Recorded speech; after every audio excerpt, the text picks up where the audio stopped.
Hey everybody, welcome to Coffee and Conversation with Angela. Y'all, it's Monday. We in the house, right? We under quarantine. Some of us self-quarantine. Wherever you find yourself, it's Coffee and Conversation. Come on, let's get after it. Let's take it.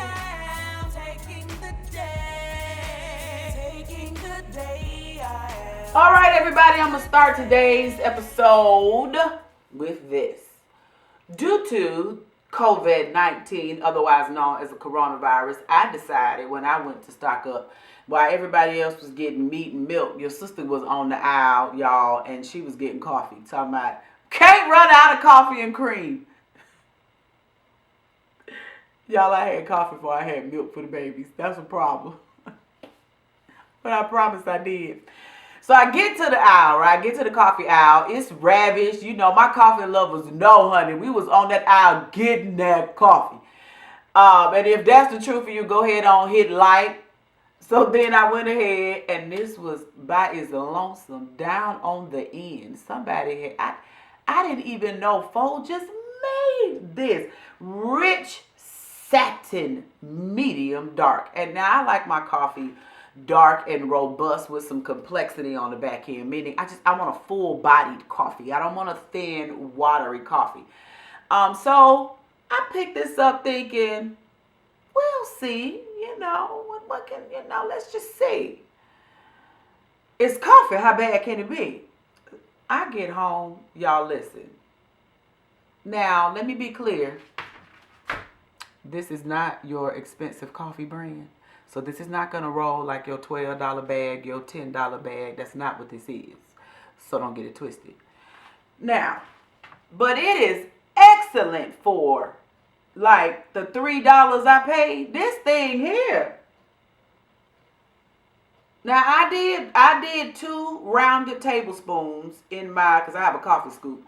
I did 2 rounded scoops in my coffee press, in my French press, but I would have appreciated 3. 3 would have been the perfect level of intensity for me. But for my first cup using 2 scoops, listen. Oh, Sophia home. This is good. Don't let your life go without this one. All right, that said, hey family, I hope you all had a fantastic week last week. I know that we have a lot going on in the world today. Y'all, I want to encourage you all to be very, very, very safe. Please be safe. Please be safe. Please be safe. Amongst the theories and ideologies that's out here around COVID-19, y'all, I just want you all to be safe. I just want you to make good choices for safety. Over the weekend, we had to take my dad to the ER, and he's diabetic. He had a rash, and I'm hyper vigilant around his care in diabetes because something so small, and he has diabetes induced from Vietnam. Now, I know that sounds weird for those that don't know. People think that diabetes comes with, a lot of other things, and it does. But you can have, when you go to war, there's some elements that exist, and my dad was a part of the Vietnam War, and his diabetes was induced as a part of being as a part of that war. And they have a way of testing and, getting down to that level of specificity as what the particular strain that you have. So I'm very vigilant around wounds and things like that because wound care has cost him not one but both legs. So I'm very, we got a rash, we got to go. So he had a rash and I was like, it's bad. We got to get to the emergency room because this will turn into the rest of your legs tomorrow, and we can't have that in Jesus' name. You gonna have the legs you got forever. You gonna go with them two. Is how I feel, right? So we get to the emergency room, y'all. I promise this is the fastest emergency room trip we've ever had. I'm telling y'all, we was in and out within like 2.5 hours. Y'all, they hooked that bag of IV so fast. They hooked them antibiotics like IV. Let's get it. And they ran that stuff and threw us up out that hospital so quick. It was hilarious. But just seeing people, just to even get on the campus of the hospital, y'all, listen, it was a large metro Atlanta hospital, and you pay for parking at all of our hospitals. And so you get to y'all, they was like, don't even pay for parking. We just want you in and out this campus. You had to be tested to even go in the hospital. Like, before I could get on campus, they was like, so, Anybody in here got a fever? Anybody in here got a cough? Anybody in here not feeling well? Flu-like symptoms? I'm like, nah, I'm the driver. I'm just the driver. And I mean, I promise I went through 3 checkpoints of that. I was like, y'all, seriously? But seriously, I'm saying all that to say, I want you guys to be safe. And while we're out getting groceries and doing other things, wash your hands. Don't touch your face. You know, and it's so hard because I'm a face toucher, and I didn't realize that I touch my face as much as I do until I'm trying to consciously say, don't touch your face. And you all never see me with my glasses, but y'all, I promise, I need them. Like, I need them, and I wear glasses for real. And I have my glasses on, and a part of me wearing glasses is I constantly push them up or adjust them.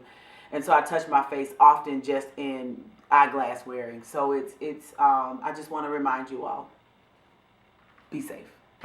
That said, hey family, this is your first time here. Poke around, see if it's something here that does something to you that will motivate you to live your best life. I want you to live your best life. Be your best self. Present your best self to yourself for your life.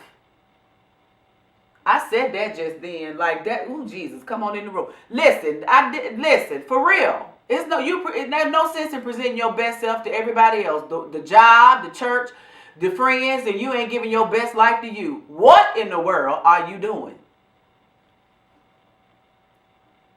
That was good for me. Do better. Present your best self to yourself. Be good to yourself. All right? That said, hey family, thank y'all for coming back this week. I love it. To all of you who reach out and say, you know, what you talked about blessed me, I want you all to know, thank you. It means so much to me that the words that I share with you on Mondays touch your lives, bless your lives, and help your lives. That's the intention, and that's why I share the things from my journey. And in the spirit of sharing, this week we're going to talk about 7 tips for dealing with the blues. And this is not some random thing. So I told you all last Monday that I just wasn't feeling it. I was like, I'm not feeling it. I'm not in the mood I just wasn't feeling it. Like, I was like, I'm not feeling it. And I tried to kind of work through it. Like, I'm just, I'm going to work through it, still. And anything, we know, what's that quote? Anything that you resist persists. So, sometimes trying to power through and push through things, what you really do is make it stick around longer. So instead of me kind of getting over that I don't feel like it, I'm just not with it today, that place, I actually went further down the pool of I'm not feeling it to now I got the blues. And so by the time Wednesday got here, I woke up Wednesday morning and I felt like, child, can we just cut this off? Can we cut this light off? Just do. That's really how I felt. Like, and off. Like, boop. If I knew how to do the graphic, the power is just, boop. I just really woke up very, very low. But I had an early day Wednesday, so I got up about 6 o'clock in the morning, and I'm getting going. I'm trying to get myself, rallied up to go. And I was out about 7:30. I started with, the things I had to do for the day. And it was about 8 o'clock when I said, why? So the first step, number 1, is stop. Just stop. Just stop. Right where you are, stop. And I said, why are you trying to press through this? You obviously feel something. Why are you ignoring what you feel? Why are you ignoring your body? Why are you ignoring your head? Why aren't you acknowledging what you're experiencing right now? Why are you trying to be this super, I gotta stop. Just stop. You don't have to do it for anybody else. Nobody's watching. You're not having to prove it to yourself because yourself already knows you're tired. Stop. What you doing? I said, okay, Angela, let's stop. I'm tired. I'm sleepy. I just want to go get in the bed, pull the covers over my head, and not deal with anything in this moment. And nothing's wrong. Like, people think that if you have the blues or you're dealing with depression or something like that, that something has to be wrong. And that's not true. It's absolutely not true. Ain't nothing got to be wrong. I woke up. And there are times when you will experience the blues and something did happen. Like there's been a loss in your life or something devastating has happened. And you broke up in your relationship and you have the blues. I get it. But that happens. That does not mean that that's the only time you can have the blues. Because ain't nothing was wrong. It was my regular life going on. I just wasn't feeling it to an extreme degree. And not to the point where I felt like I needed to go get some pills. Although I advocate for that. Don't become an alcoholic or abusing all manner of substances because you don't want to go sit on no couch and get see the broken English came out.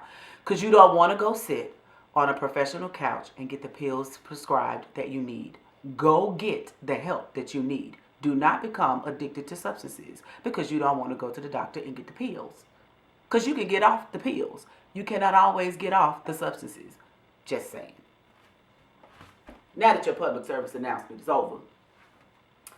Not saying that you needed to necessarily go and visit a doctor, but you're just down. So the next thing I said after I stopped and said, why do you feel like you need to keep going? I said, why can't you go get in the bed?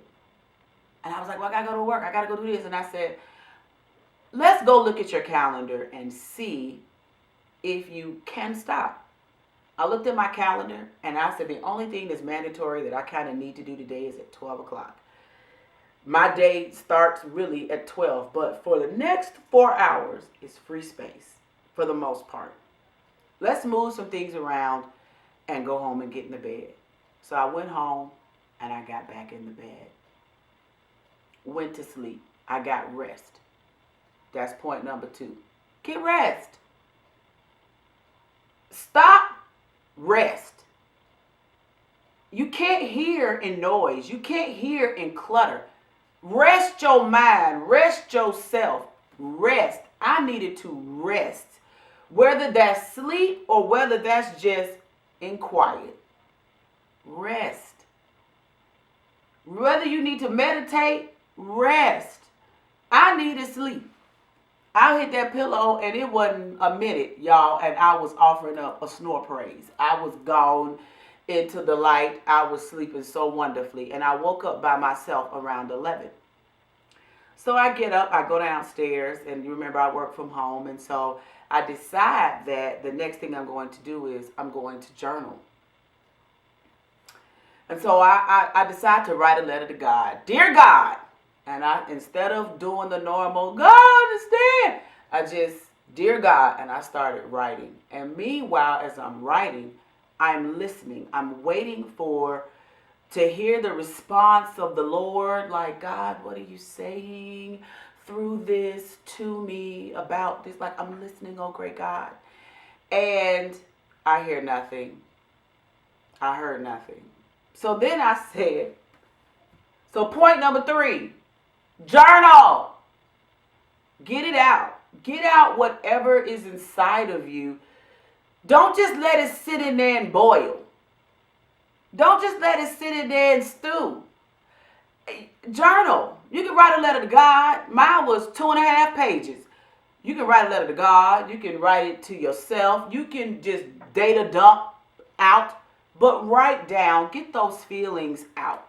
Sometimes calling people doesn't always work for me, because I might call somebody and say I'm having the blues, and if they having a tougher time than I am, they're gonna be like, oh child, girl, that's nothing.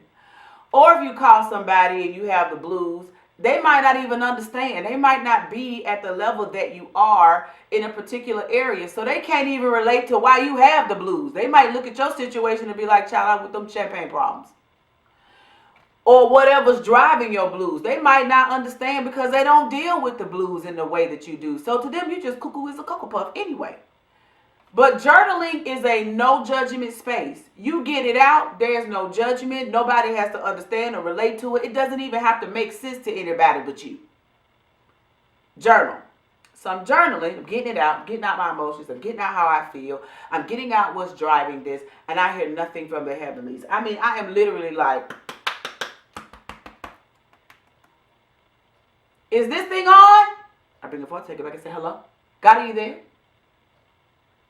You there? Anybody? God? Anybody? Anybody? Just anybody. God, you there? Who's there? God. Holy Spirit, I'm listening. Nothing. So then I say to myself, what do I need?